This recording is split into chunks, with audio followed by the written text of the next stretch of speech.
Creo que los derechos humanos, si bien nadie duda que los reos tienen derechos humanos, pero yo creo que algo que no se ha hecho y ningún procurador lo ha hecho antes, o por lo menos yo no recuerdo, discúlpeme si usted lo hizo y no me acuerdo yo, pero no han defendido los derechos humanos de la gente honrada.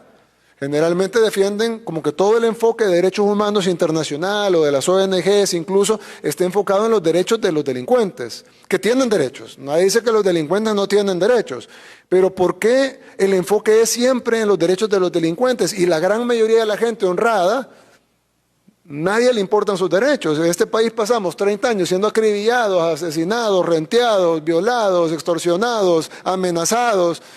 viviendo en zozobra y nadie dijo nada, pero de repente agarran a los que matan, a los que rentean, a los que violan y de repente hay que ver los derechos humanos de ellos. Sí, tendrán derechos humanos, pero son más importantes los derechos humanos de la gente honrada y creo que eso es algo importante. Procuradora que debe de también investigarse y debe de también reportarse, porque si no, entonces no estamos hablando de derechos humanos, estamos hablando de derechos de los delincuentes, que creo que son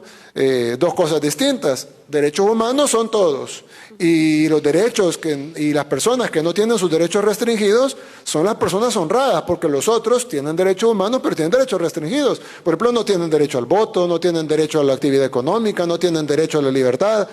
¿Por qué cometieron un delito? Entonces, si se les restringe en Estados Unidos, algunos no tienen derecho a la vida porque les ponen a la silla eléctrica. Entonces, si se pueden restringir algunos derechos humanos tan fundamentales como el derecho a la vida, en el caso de los países que tienen pena de muerte, ¿por qué en el caso de los países pobres o en el caso de los países en vías de desarrollo del tercer mundo, están encima que los delincuentes deben de tener derechos, pero cuando hablamos de los derechos de la población, ahí todo el mundo se queda callado y ahí ya no importa y lo que tenemos que hacer es seguir velando por los derechos de los delincuentes? Entonces, si bien nosotros vamos a respetar los derechos de los delincuentes y lo estamos haciendo y lo hemos estado haciendo todo este tiempo,